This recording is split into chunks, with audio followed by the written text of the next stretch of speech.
Hello everybody. It's a great pleasure for me to be here talking to you.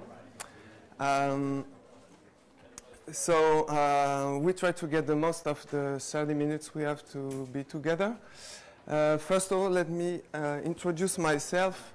So my name is Arnaud Tournier, and I'm a developer, trainer, and architect at LTA Consulting, which is company based in South France, which I founded. And so I occasionally speak like now. Before beginning, I would like to mention and draw your attention to the fact that this presentation is already available on this website. And during the presentation, I will show some code. So the code is also available on the GitHub website. So as you've heard from Julian this morning, GWT will drop the generators. And in fact, it will drop many, many things. Not because they are useless, but because they are backup solutions. And for generators, we are told that the GSR 269 will be the backup solution for generators. So what is this GSR 269? The real name is the Pluggable Annotation Processing API, and it's effectively code generation in pure Java, in standard Java. You can generate source code, you can generate bytecode and resources. It's completely standard, so it's integrated with the JDK. So you can also use that in some non-GWT projects. And the thing it works on, it's based on processing annotations. So you will have to annotate your code with some annotations and then process them with what will be called an annotation processor, which is a class you write, which is invoked by the Java compiler and receives the program abstract syntax tree to process it and then generate files. So what's the use of this kind of things? Well, internally in GWT, it's used a lot. So for example, could be used, in the future, there won't be generators, so all this will be done with this GSR 269, generating RPC stubs, generating reflection stubs, doing UI generation from code. Sometimes you want to generate configuration files from your code. Also, you may need to implement some specific coding rules in your code. So you can do that with annotation processing, meaning you can break a build because some of your rules are not satisfied. There are dependency injection libraries built on that, like Dagger2, for example. Well, all this boils down often to generating glue code. All this is generating glue code. So you may also need in your own project to generate some boilerplate code, maybe. So in the GWT context, as I said in the beginning, you will have to go with this JSR if you want to build a generator with GWT tree, because the generator just won't be here anymore. So for my case, it was the reason why I was going through this API. And then I realized, wow, I can also use it with GWT 2.8. It's so powerful, and it gives you so much better user experience than generators that you can even use it before GWT 3. And of course, if you have already written generators, then you will have to migrate them to this GSR. Often you don't have big problems doing that. So the good points of this API, it is easy to use once you know how to use it, because the documentation is kind of scattered all around the web. So that's why this presentation is also done with in the aim of gathering information. One really good point is that the code that is generated through this process is visible during you developing your project. So you can see what is generated, you can set breakpoints in it, so that's really cool. When you know, when you're developing generators, I mean, that's kind of cumbersome experience because you cannot, there's no cool way to develop that kind of things. But here it's really easier. Another cool thing is that the code you generate is visible from the code that triggered its generation. It's a bit weird, but I will explain more on this. The thing is that you can reference directly the code that will be generated. So you don't have to do grid create things, magic, or something like that. Of course, there will be no overhead at runtime because the code is compiled like this, as is.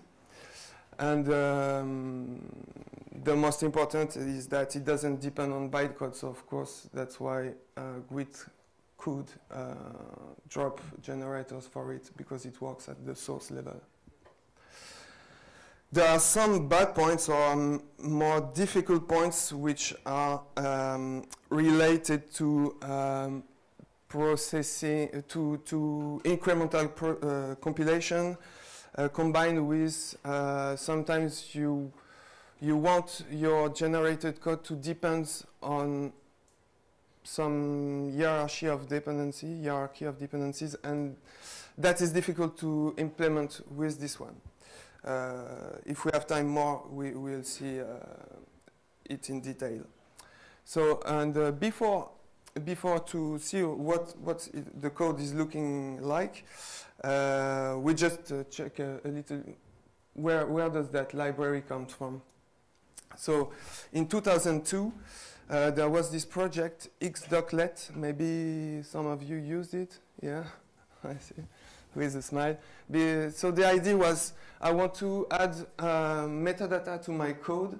How can I do that? So the idea of this project was to put well-formed tags into your Java doc, so that this metadata could be processed later by a side tool. With Java 5, with JDK 5, came this annotation processing tool, APT, which was kind of the premise of the one we are looking at today. It was a tool running outside of the Java compiler.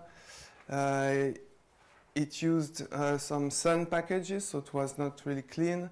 And most important, it could not support new language features, so it was dead.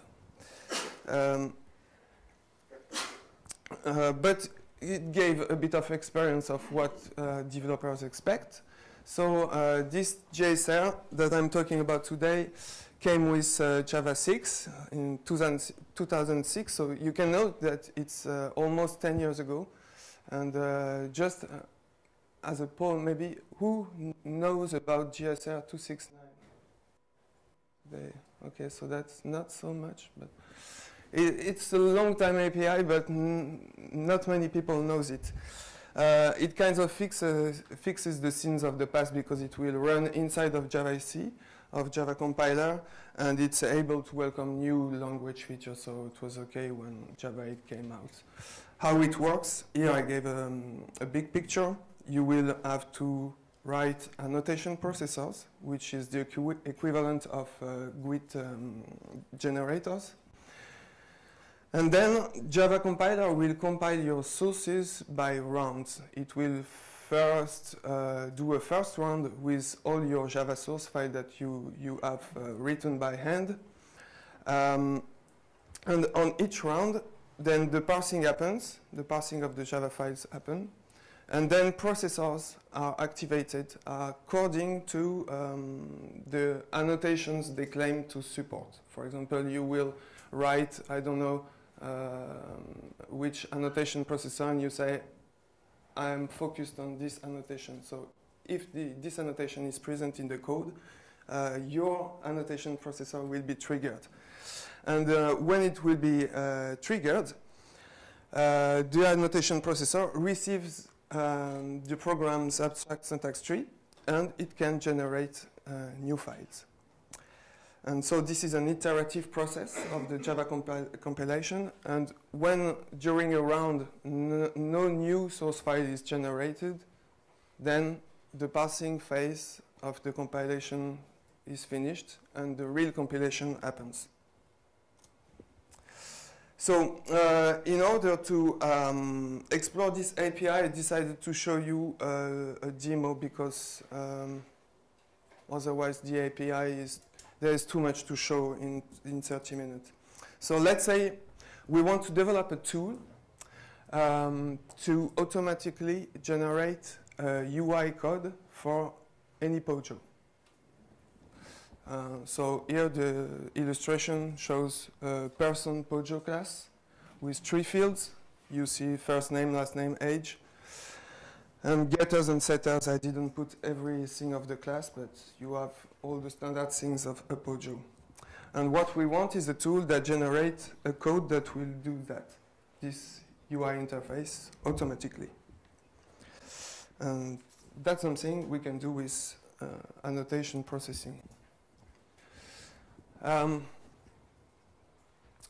Here we will create a project. We call it Auto UI, in which we'll put an annotation, Auto UI, that we will use to annotate the POJO for which we want to generate UI for. And we also build an annotation processor which will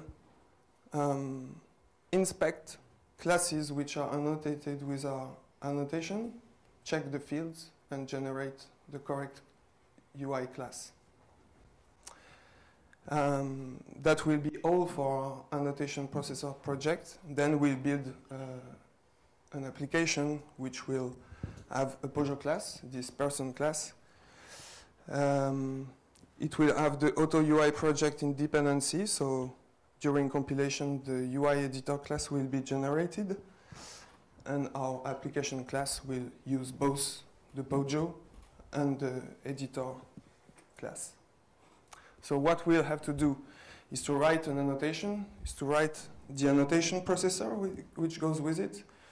We'll have to register our processor to the Java compiler, and we'll have to package that in a library and use it in our application. So the annotation creation is really normal, simple. The only thing we can note is that we use the source retention level because we don't need the annotation in the bytecode. I mean, this is obvious for GWT compilation, but as you can also use in normal Java project, it's good to know. Then this is the typical structure of an annotation processor.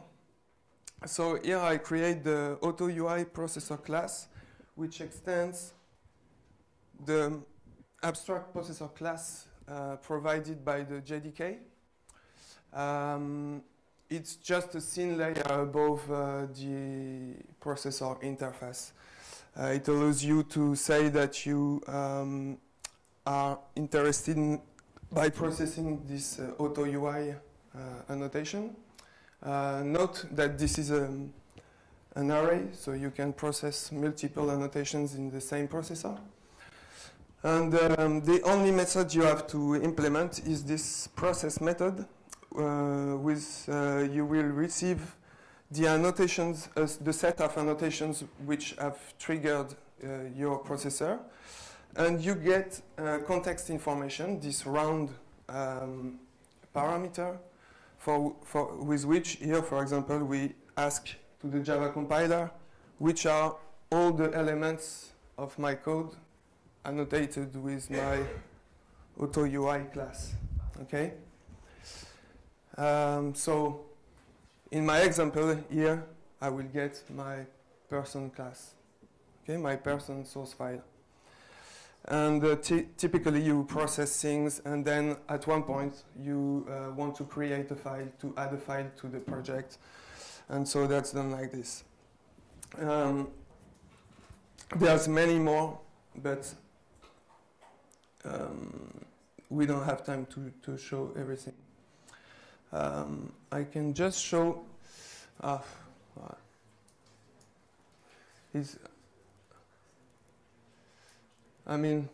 yeah, just go on GitHub and check that because it's too little here. The one thing that I can show you is that this is the processor, and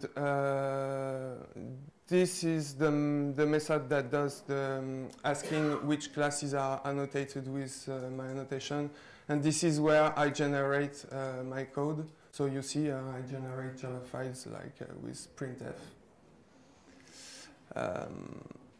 Okay, then the next thing we want to do is to register our processor to the Java compiler, to say to the compiler, hey, if you have this annotation, just call me, please.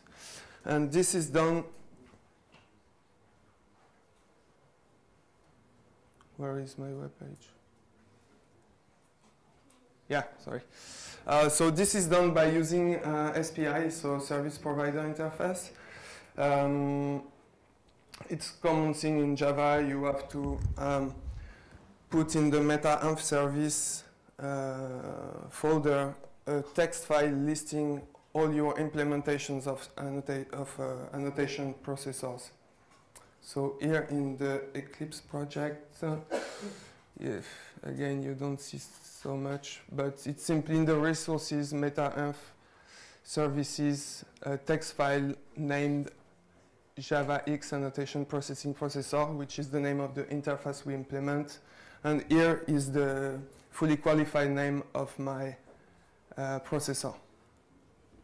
So then with this, we are finished with the processor project. We just package that in a jar and use it in our application.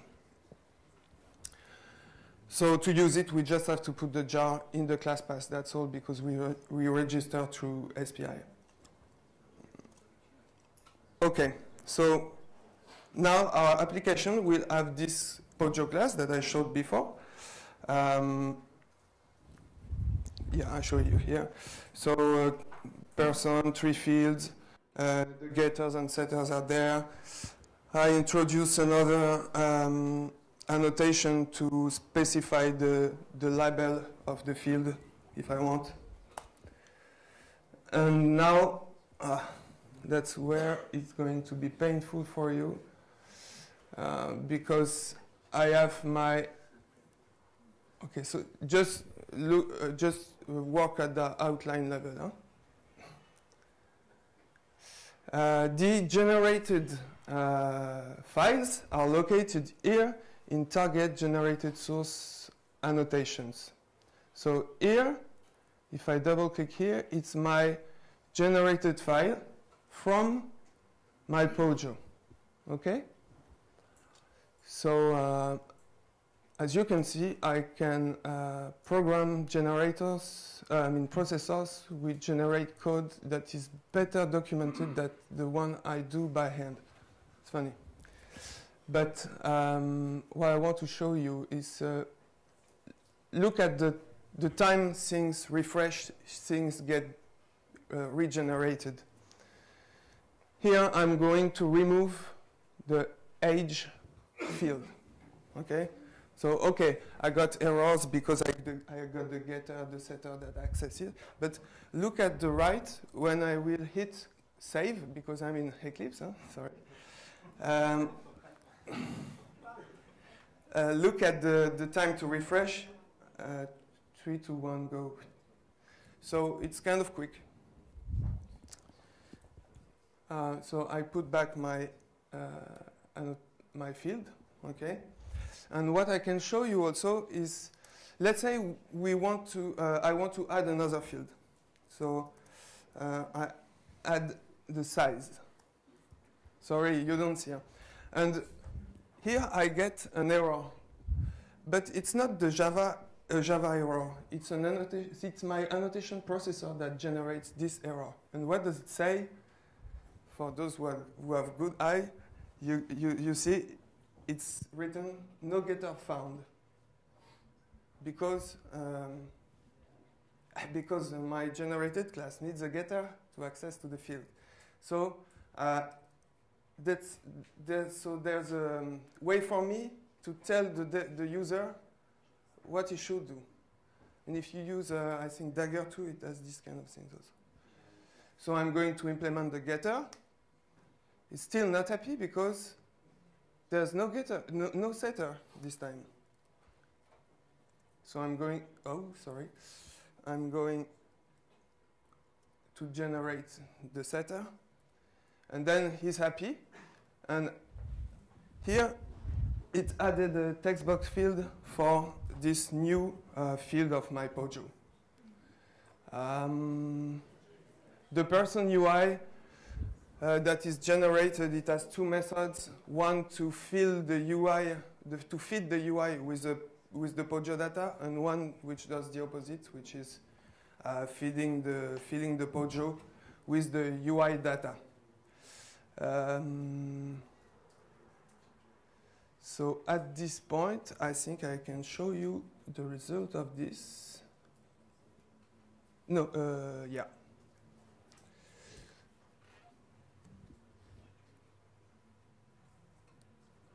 Okay, so it's when I click on it, I append the toString of the Pojo here.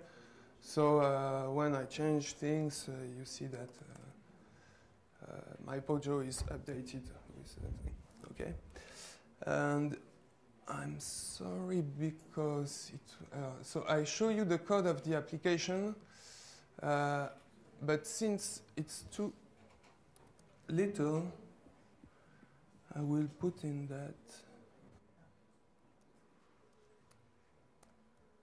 Okay, should be better. So that's my application code. It's really simple. So I create the Pojo. I use the generated class here, person auto UI, and then I feed it. I feed the instance I got from this class with the Pojo data, and when I click, I update the Pojo with the UI and dump it. It's really simple. What's kind of crazy the first time you encounter this API is that you can use this class when it's not yet generated. I mean, I'm in the IDE, I'm in Eclipse, so the thing is generated. But if I were working in a text mode, I can write that, compile that, and at the time I compile, the thing is not yet generated, but yet it's still valid Java code. Oh, is that possible? So that's because because of how the Java compilation is done. So it differs when it doesn't find a symbol. So, for example, person UI editor doesn't find it in the existing source. It will differ the error until annotation processing is being fully done, so it can check for the errors again and forget about it if the class was generated. So that's how it works.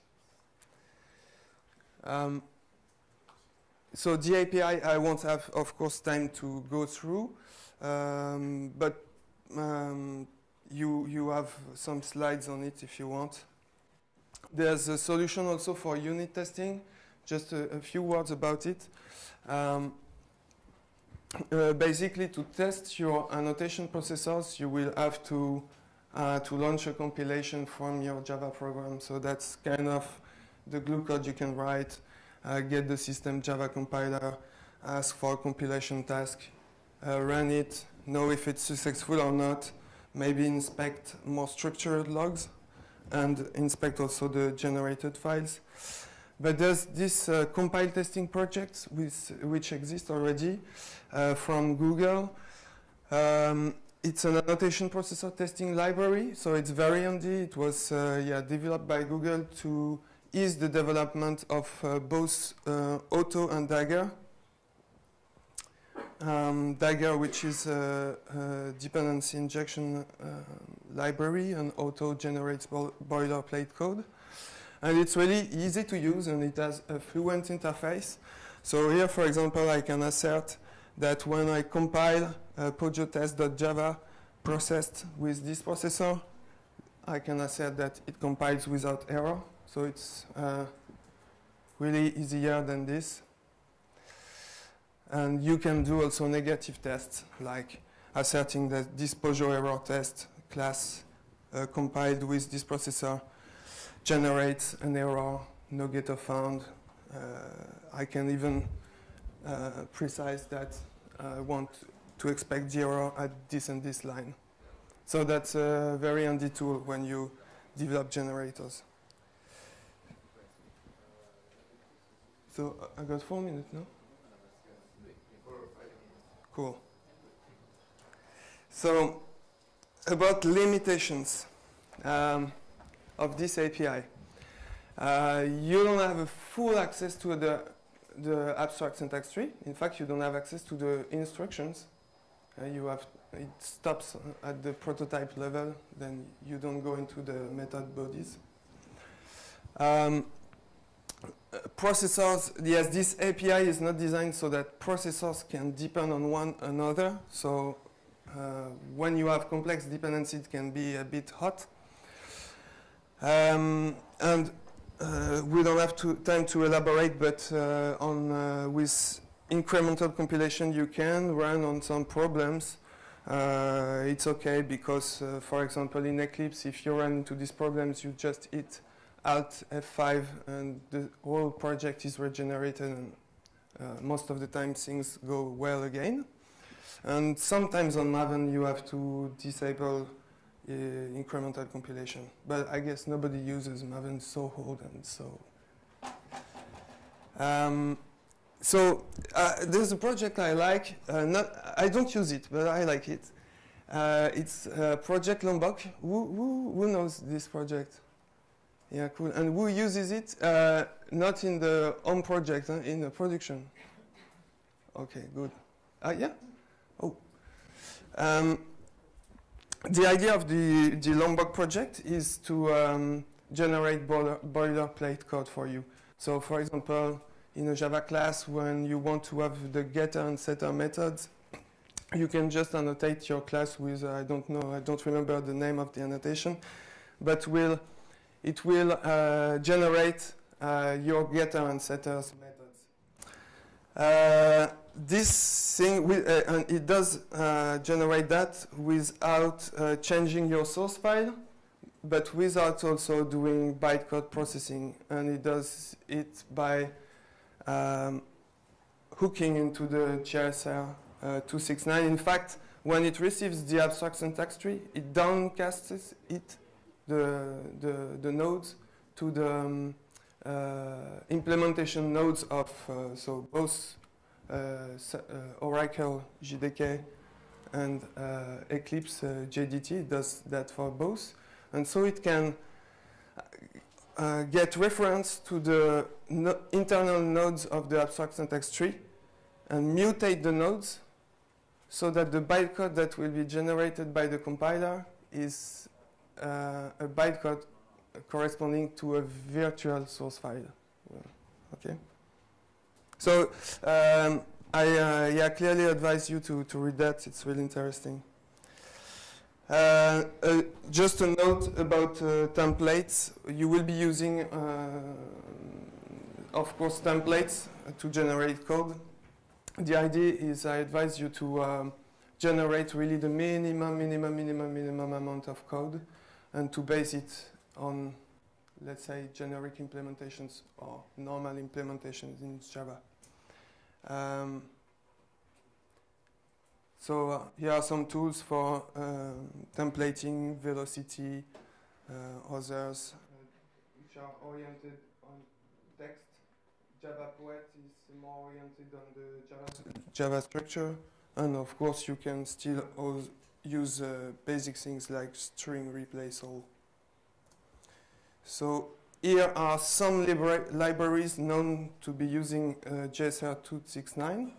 There's this JPA code checker, which inspects the GPA annotations that you put on your code and generate errors when you don't do that in the correct way. So that's done with this. Dagger and Dagger 2 are using this. It's very good, for example, because those are dependency injection libraries. Since the code is generated and visible, then, for example, you can say which class references this and this class, and you find the dependency injection that has been generated. So it's useful. Google Auto Asset, immutables, it generates immutable POJOs, Lombok Asset. Request Factory in GWT already use 269 for generating stubs. Exabinding is a library I do to do data binding in GWT, and I use a lot the GSR. So the links for you if you go to the web version, and so that's all. Thank you.